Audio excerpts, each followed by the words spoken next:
Doctor Yunus সাহেব যে যুক্তরাষ্ট্র সহ পশ্চিমা বিশ্বের উপরে ভর করেছিলেন তা একেবারেই তাসের ঘরের মতন ঝরে যাচ্ছে। এটি সম্ভবত তিনি কতটুকু বুঝতে পারছেন আমরা জানি না। তবে তাদের যে পরিকল্পনা, সেই পরিকল্পনা কোনোভাবে বাস্তবায়িত হবে না। এখন যা চলছে সেটি যুক্তরাষ্ট্রও মানতে চাইছে না, ভারতও মানতে চাইছে না বা মানতে পারছে না। ওটা ইউনূস সরকার পারবে না, ছাত্র সমন্বয়করা পারবে না। তারা যা করতে চাইছে নির্বাচন বিলম্বিত করে তাদের মতো করে একটি ভঙ্গুর রাষ্ট্র নির্মাণ করতে, ৭১ মুক্তিযুদ্ধের চেতনার বিরুদ্ধে গিয়ে তারা যে নতুন এক মানচিত্র আঁকার চেষ্টা করছে মৌলবাদীদের আস্ফালনের মাধ্যমে, সেটি তারা পারবে না। চ্যালেঞ্জ করে পড়ছি। বাংলাদেশে একটি দ্রুত নির্বাচন দেখতে ভারত এবং যুক্তরাষ্ট্র এক হয়েছে, এ কথা সরাসরি স্পষ্ট করে বলেছেন ভারতে নিযুক্ত মার্কিন রাষ্ট্রদূত এরিক গারসেটি। আমরা তো জানি যে ২০২৪ ৭ জানুয়ারি নির্বাচনকে কেন্দ্র করে প্রকাশ্যে ভারত এবং যুক্তরাষ্ট্রের সহ অবস্থান আমরা দেখলেও তারা ভিতরে ভিতরে কি করতে চাইছিল বা তাদের যে পরস্পর বিরোধী অবস্থান সেটি আমরা তো খুব ভালো করে জানি। শেখ হাসিনা সরকারকে কে কতটুকু চাইছিল সেটিও আমরা জানি। কিন্তু এখন এসে মাত্র কদিন আগেও যেমন আমরা জানছিলাম যে বর্তমান সরকারকে, আমাদের অন্তর্বর্তী সরকারকে যুক্তরাষ্ট্র সর্বাত্মক সমর্থন দিতে চাই, যুক্তরাষ্ট্র সহ পশ্চিমা বিশ্ব। সম্ভবত সেখান থেকে অনেকখানি বদলে গেছে তাদের সেই নীতি। আমরা একটু বলে নিই, আগে একটু জানিয়ে রাখি যে এরিক গারসেটি মার্কিন রাষ্ট্রদূত, ভারতের মার্কিন রাষ্ট্রদূত কি বলেছেন। তিনি ভারত বেসড WEON একটা গণমাধ্যম, সেটির সহকারী সম্পাদক সিদ্ধান্ত শিবালের সঙ্গে কথা বলার সময় তিনি সরাসরি বলছেন যে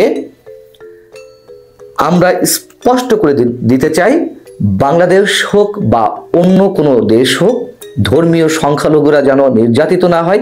এবং আমি মনে করি সামনে একটি সুযোগ আছে, যুক্তরাষ্ট্র ও ভারত উভয়ই যত দ্রুত সম্ভব বাংলাদেশে গণতন্ত্র এবং গণতান্ত্রিক নির্বাচন দেখতে চায়।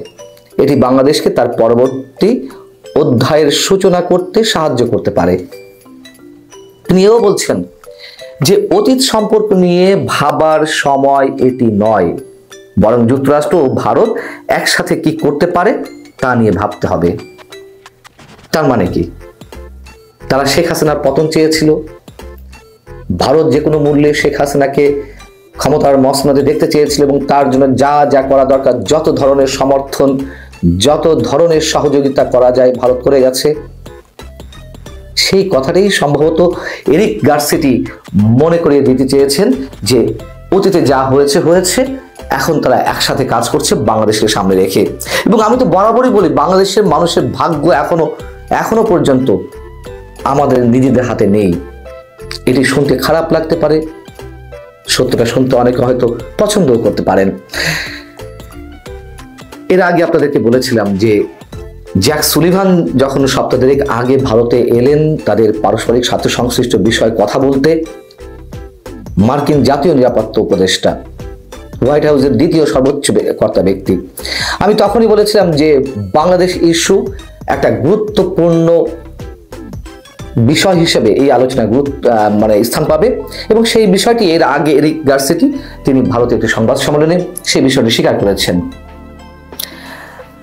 এবং এও বলেছিলাম, বাংলাদেশে ৮ মাস আগে যেই মার্কিন রাষ্ট্রদূতের নাম ঘোষণা করা হয়েছিল যে তিনি জয়েন করবেন ঢাকাতে, ডেভিড মিলি, তাকে সরিয়ে যে হঠাৎ করে ট্রাসি জ্যাকবসন বিশেষ দূত হিসেবে বাংলাদেশে এলেন,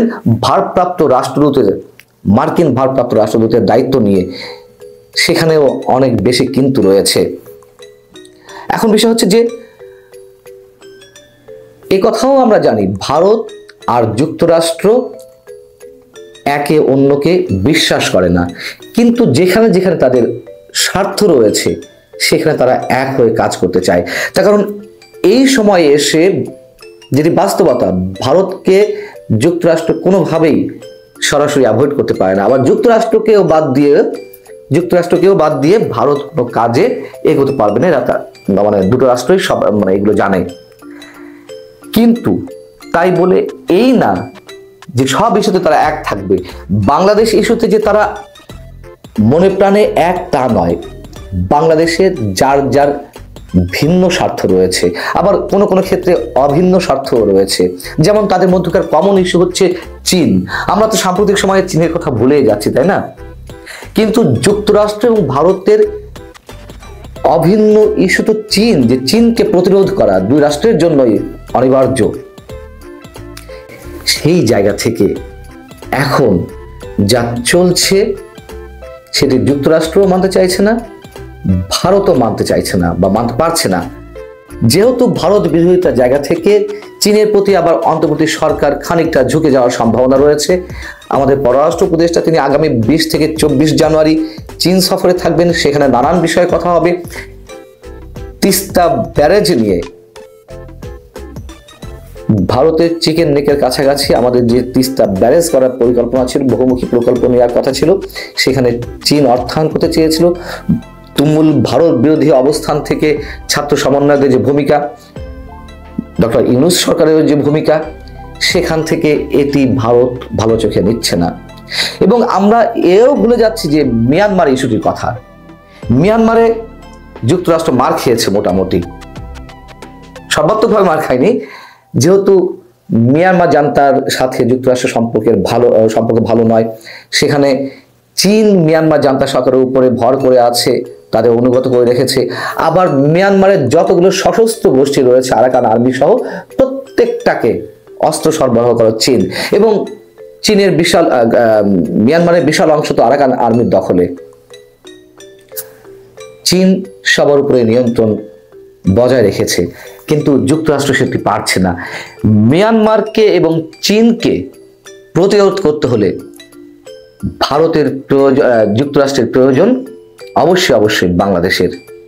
এবং এই জায়গা থেকে তারা নতুন সমীকরণ আঁকছে। অঞ্চলে আমাদের ভূখণ্ডে একেবারে উর্বর ভূমি তৈরি হবে, সে কথাও আমি জোর দিয়ে বলছি না। তারা খেলবে যে যার মতো করে, সমীকরণ পাল্টে গেছে। বিষয়টা হচ্ছে যে যেভাবেই হোক একটা নির্বাচিত সরকার দরকার, যেটি সবসময় বলে আসছি। এবং নির্বাচিত সরকার না আসা পর্যন্ত নানান ধরনের খেলা চলবে অবধারিতভাবে। একটা নির্বাচিত সরকার এলে আমরা মনে করি না যে বাংলাদেশে আমূল সব পরিবর্তন হয়ে যাবে। তবে একটি কথা মনে করিয়ে দিই, একটা অনির্বাচিত সরকার বা একটা সামরিক সরকারের চেয়ে একটা নিকৃষ্টতম রাজনৈতিক সরকার তাও ভালো, এটি আমাদের ভুলে গেলে চলবে না। স্থানীয় সরকার মন্ত্রণালয় সংক্রান্ত উপদেষ্টা আসিফ মাহমুদ সজীব ভূঁইয়াকে আইন শৃঙ্খলা সংক্রান্ত কমিটির সদস্য সচিব করা হয়েছে। আমরা কি বুঝতে পারছি এই পদের ভারটি? আমরা কি বুঝতে পারছি কেন আসিফ মাহমুদ সজীব ভূঁইয়ার মতন এমন একজন ব্যক্তিকে এই পদ দেয়া হলো? কেন দেয়া হলো? কি উদ্দেশ্যে দেয়া হলো? আসিফ মাহমুদ সজীব ভূঁইয়া প্রথম দিকে যুব ক্রীড়া মন্ত্রণালয় এবং শ্রম কর্মসংস্থান মন্ত্রণালয়ের দায়িত্বে ছিলেন, দুটি মন্ত্রণালয়। সেখান থেকে শ্রম কর্মসংস্থান মন্ত্রণালয় থেকে তিনি স্থানীয় সরকার মন্ত্রণালয়ের সংক্রান্ত উপদেষ্টা হলেন। তখনই নানান ধরনের কথা উঠেছিল। ওই রাতেই আমি বলেছিলাম যে কি উদ্দেশ্যে, কি কারণে তাকে এত বড় এবং এমন গুরুত্বপূর্ণ মন্ত্রণালয়ের দায়িত্ব দেওয়া হলো। এবং যে ব্যাখ্যাগুলো করেছিলাম নিশ্চয়ই আমরা তা দেখতে পাচ্ছি। স্থানীয় সরকার নির্বাচনের কথা বলা হচ্ছে, জাতীয় নির্বাচনের আগে স্থানীয় সরকার নির্বাচন করে তারা কোন প্ল্যানিং এ এগোতে চাইছে, তারা তাদের মতো করে সারা দেশে জনপ্রতিনিধি সেট করবে, তাদেরকে মনোনয়ন দিয়ে তারা নিজেরা তুলে নিয়ে আসবে, নিজেরা কতটা শক্তিশালী হবে, সবই অনেক অনেক গভীর প্ল্যানিং এর বিষয়। এবং তিনি যে মন্ত্রণালয়টি ছেড়েছেন, শ্রম কর্মসংস্থান মন্ত্রণালয়, সেখানে এখন কে কাজ করছেন? সাবেক স্বরাষ্ট্র উপদেষ্টা ব্রিগেডিয়ার জেনারেল সাখাওয়াত হোসেন। এই উপদেষ্টা পরিষদের হাতে গোনা 2-4 জন যোগ্য ব্যক্তি থাকে, তার একজন। তার মন্ত্রিত্ব চলে গেল, উপদেষ্টা পদ চলে গেল। আমরা জানি সামান্য একটা কথা বলার কারণে বাস্তবতার নিরিখে তিনি বলেছিলেন যে আওয়ামী লীগের সংস্কার হয়ে গণমানুষের সামনে উপস্থিত হতে হবে। খুব খারাপ কিছু বলেছিলেন? নিশ্চয়ই না, তাকে সরিয়ে দেওয়া হলো। আইন শৃঙ্খলা সংক্রান্ত কমিটির যদি কাউকে যোগ্য পদে বসাতে হয়, সেক্ষেত্রে স্বরাষ্ট্র উপদেষ্টা তার পদাধিকার বলে যে কোনো জায়গায় থাকতেই পারেন, কিন্তু কেন ব্রিগেডিয়ার জেনারেল সাখাওয়াত হোসেনের মতো ব্যক্তি নন? এমনিতেই এই উপদেষ্টা পরিষদে তো খুব বেশি যোগ্য ব্যক্তি নেই, এটা প্রতিনিয়ত নানান পর্যায় থেকে বলা হচ্ছে এবং এটা ওপেন সিক্রেট। সেখানে আসিফ মাহমুদ সজীব ভুঁইয়াকে কি উদ্দেশ্যে এই কমিটির সদস্য সচিব করা হয়েছে তা আমরা খুব ভালোভাবেই বুঝতে পারি। 5 আগস্টের পর দেশের আইন শৃঙ্খলা পরিস্থিতির কতটা অবনতি ঘটেছে বা কতটা উন্নতি ঘটেছে তা আমরা জানি না। দেশের প্রতিটি মানুষ যে কতটা উদ্বেগের মধ্যে রয়েছেন, দিন রাত প্রতিটি ক্ষণ কাটাচ্ছেন, তা তো আমরা সবাই ভুক্তভোগী। সেই জায়গায় আরো যোগ্য, দক্ষ, অভিজ্ঞ লোককে না নিয়ে এসে আসিফ মাহমুদ সজীব ভুঁইয়ার মতন একজন স্রেফিত ছাত্র, কোটা ভিত্তিতে তারা এই পদ পেয়েছে। যদিও আমি নিজেও সাধুবাদ জানিয়েছিলাম তাদের 3 জনকে এই উপদেষ্টা পরিষদ অন্তর্ভুক্ত করার জন্য, ভেবেছিলাম যে ছাত্রদের সমস্যা নিয়ে কথা বলবে, তরুণ প্রজন্মের সমস্যা নিয়ে কথা বলবে, তা না। আমরা দেখছি তাদের বিভিন্ন পর্যায়ে বিলাসী জীবনযাত্রা এবং নানানভাবে ক্ষমতার যে অপচর্চা কিংবা অপব্যবহার, সেই বিষয়ে আমরা আমাদের সামনে নানান এক্সাম্পল উপস্থিত হচ্ছে।